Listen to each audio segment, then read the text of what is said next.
محترم سامعین و ناظرین، السلام علیکم ورحمۃ اللہ وبرکاتہ۔ الحمدللہ رب العالمین والصلاة والسلام علی سید المرسلین، اما بعد فاعوذ باللہ من الشیطان الرجیم، بسم اللہ الرحمن الرحیم۔ اللہم صلی علی سیدنا و مولانا محمد مبارک وسلم، صلو علیہ الصلاۃ والسلام علیک یا رسول اللہ صلی اللہ تعالی علیہ وسلم۔ محترم سامعین حضرات، آج میں آپ کے سامنے ایک بہت پیاری حدیث، سرکار دو عالم صلی اللہ تعالی علیہ وسلم کی پیاری حدیث آپ کے سامنے رکھنے کے لیے جا رہا ہوں۔ آپ محبت کے ساتھ ملاحظہ فرمائیں، سماعت کریں، بالکل بھی ویڈیو کو مس نہ کریں۔ جو بات میں آپ کو بتانے جا رہا ہوں، اس ویڈیو میں اگر آپ نے سن کر عمل کر لیا تو قسم خدا کی آخرت میں جنت کا پروانہ آپ کے ہاتھ میں آ جائے گا انشاءاللہ تعالی۔ تو ویڈیو کو دیکھتے رہیں، پورا دیکھیں اور جتنا زیادہ ہو سکے ویڈیو کو آگے شیئر کریں تاکہ لوگ ہماری وجہ سے عمل کر کے جنت کو حاصل کریں۔ اور جو باتیں میں اس ویڈیو میں بتاؤں گا ان باتوں پر عمل کرنے کی کوشش کر لیں۔ اگر ہم ذرا سی کوشش کر لیں گے تو آخرت میں وہ باتیں جنت کا سامان بن جائیں گی۔ تو دیکھیے، آئیے شروع کرتے ہیں۔ بسم اللہ الرحمن الرحیم۔ کنز العمال کی حدیث پاک ہے، ایک روز میرے آقا نبی کریم صلی اللہ تعالی علیہ وسلم جلوہ افروز ہیں۔ حضرت عائشہ صدیقہ عفیفہ طیبہ طاہرہ آ جاتی ہیں تو میرے آقا ارشاد فرماتے ہیں، اے عائشہ، آج تم اپنے شوہر نامدار یعنی محمد الرسول اللہ صلی اللہ تعالی علیہ وسلم سے جو کچھ بھی پوچھنا چاہو پوچھ لو، تم کو پوچھنے کی کھلی اجازت ہے، پوچھ لیجئے۔ جب اتنا سنا حضرت عائشہ نے تو حضرت عائشہ سرکار کی چہیتی بیوی، سب سے آخری بیوی، سب سے چھوٹی بیوی، تو وہ عرض کرنے لگی، یا رسول اللہ صلی اللہ تعالی علیہ وسلم، جو سوال آپ نے مجھ سے کیا ہے تو میرا مشورہ یہ ہے، میں آپ سے یہ کہنا چاہتی ہوں کہ جو بات بھی میں آپ سے پوچھوں، جو سوال بھی میں آپ سے کروں، تو کیا اس پوچھنے کے بارے میں اپنے گھر جا کر اپنے والد گرامی یعنی حضرت صدیق اکبر رضی اللہ تعالی عنہ سے مشورہ کر سکتی ہوں یا نہیں؟ مجھے مشورہ کرنے کی اجازت ہوگی یا نہیں ہوگی؟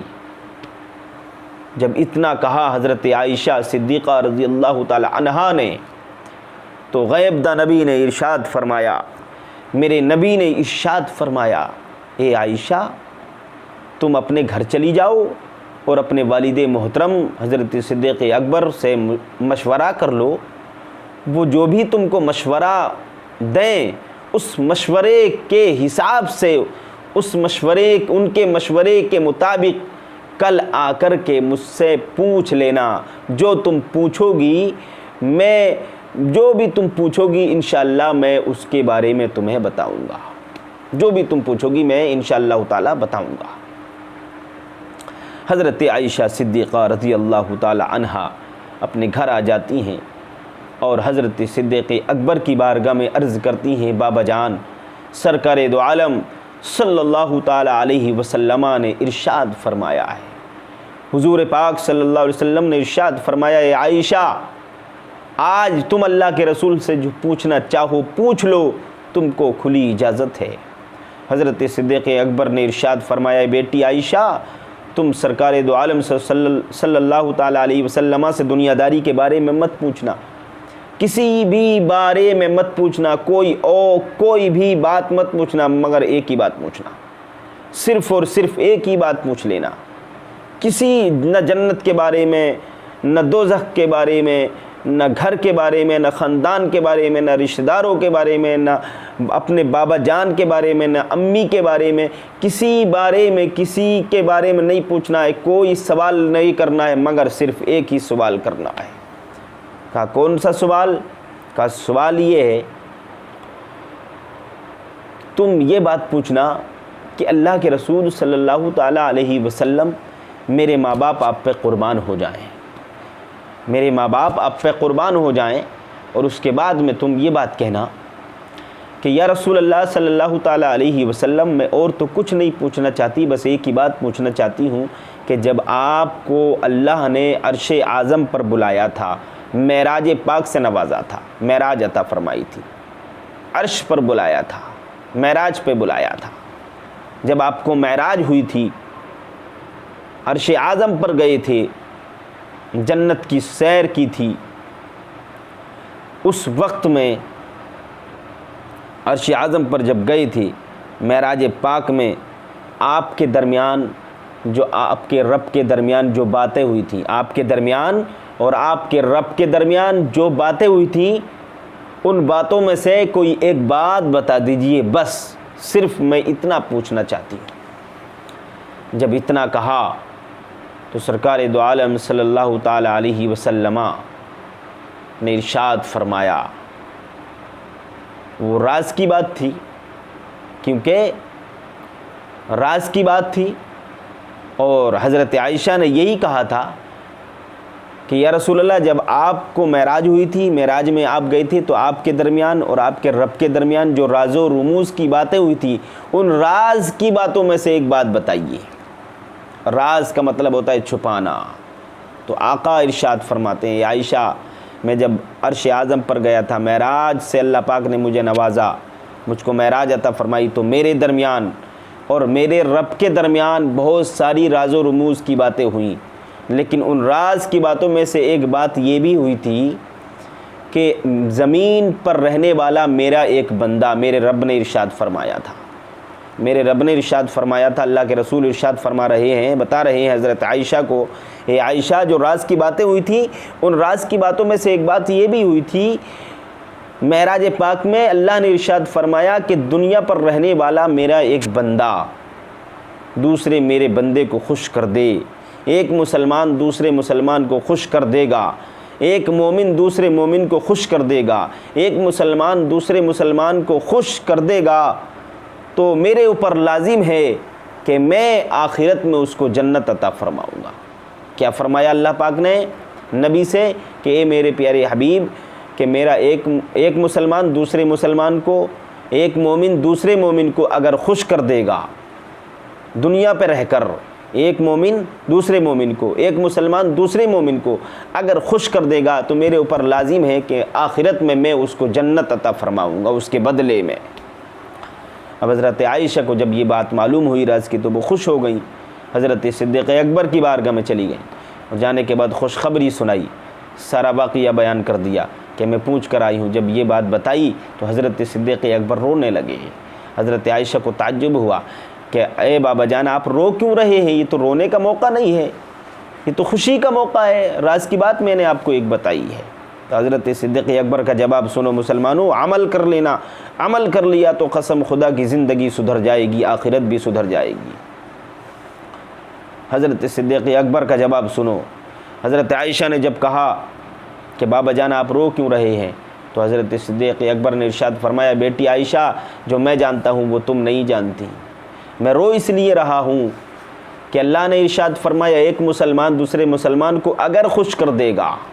ایک مومن دوسرے مومن کو خوش کر دے گا، اس کے دل کو راضی کر دے گا، اس کے دل کو جوڑ دے گا، اس کے دل کی رضامندی کو حاصل کر لے گا، تو میرے اوپر لازم ہے کہ میں آخرت میں اس کو جنت عطا فرماؤں گا اس خوش کرنے کے بدلے میں۔ اللہ نے فرمایا کہ اگر ایک مسلمان دوسرے مسلمان کو خوش کر دے گا، تو اگر وہ خوش کر دے گا تو اس خوش کرنے کے بدلے میں آخرت میں اس کو جنت دوں گا۔ اس کا سیدھا تو یہ ہے، اور اس کا الٹا یہ ہے کہ اگر خدا نہ خواستہ ایک مسلمان دوسرے مسلمان کو ناراض کر دے، ایک مسلمان دوسرے مسلمان کے دل کو توڑ دے، اس کو ناراض کر دے، تو تو کہیں ایسا نہ ہو کہ اللہ پاک رضامندی کے بدلے میں تو جنت دیتا اور ناراضگی کے بدلے میں جہنم میں بھیجنے کا حکم نہ فرما دے۔ اگر ایک مسلمان دوسرے مسلمان کو خوش کر دے گا تو اللہ پاک جنت دے گا، جنت عطا فرمائے گا اپنے فضل و کرم سے، اپنے حبیب مکرم کے صدقے۔ اور حضرت صدیق اکبر فرما رہے ہیں اگر اس کا الٹا ہو گیا، اس کے برعکس ہو گیا کہ اگر کاش کہ اس کے برعکس ہو گیا کہ اگر ایسا نہ ہو جائے، یہ تو سیدھی بات ہے کہ اگر خوش کر دے گا تو جنت عطا فرمائے گا، اور اس کا اگر الٹا ہو گیا کہ اگر ایک مسلمان نے دوسرے مسلمان کو ناراض کر دیا، ایک مسلمان نے دوسرے مسلمان کو ناخوش کر دیا، اس کے دل کو توڑ دیا، تو مجھے خطرہ اس بات کا ہے، مجھے افسوس اس بات کا ہے کہ اللہ تعالیٰ اس ناراضگی کے بدلے میں اس کو جہنم میں بھیجنے کا حکم فرما دے گا۔ اس بات کو سوچ کے میں رو رہا ہوں۔ تو مسلمانوں، بات آپ کی سمجھ میں آ گئی ہوگی۔ محترم سامعین و ناظرین، میری بات آپ سمجھ گئے ہوں گے، سرکار کی حدیث کا مطلب بھی آپ سمجھ گئے ہوں گے کہ ہماری طرف سے کسی کے دل کو تکلیف نہ پہنچے، ہماری طرف سے کسی کے دل کو ٹھیس نہ پہنچے، ہماری طرف سے کسی کے دل میں کسی کو کوئی تکلیف نہ پہنچے۔ اور مسلمان وہی ہے، مومن کامل وہی ہے، کامل مسلمان وہی ہے، سرکار فرماتے ہیں جس کی زبان اور جس کے ہاتھ سے دوسرا مسلمان محفوظ رہے۔ آج ہوتا کیا ہے، جو مالدار ہیں وہ غریبوں کو ستاتے ہیں، غریبوں پر ظلم کرتے ہیں، تشدد کرتے ہیں، ظلم و تشدد کرتے ہیں اور اپنی طاقت ان غریبوں پر آزماتے ہیں۔ تو مسلمانوں یاد رکھنا، جو لوگ ایسا کرتے ہیں ان کا ٹھکانہ جہنم ہے۔ تو امید کرتا ہوں میرے بھائیوں، محترم سامعین و ناظرین، میری ویڈیو کو دیکھنے والوں سننے والوں، بات آپ کی سمجھ میں آ گئی ہوگی۔ ان باتوں پر عمل کریں اور اپنی زندگی میں سدھار پیدا کریں، اپنی آخرت کو اچھا بنائیں۔ وآخر دعوانا ان الحمد للہ رب العالمین۔ السلام علیکم ورحمۃ اللہ وبرکاتہ۔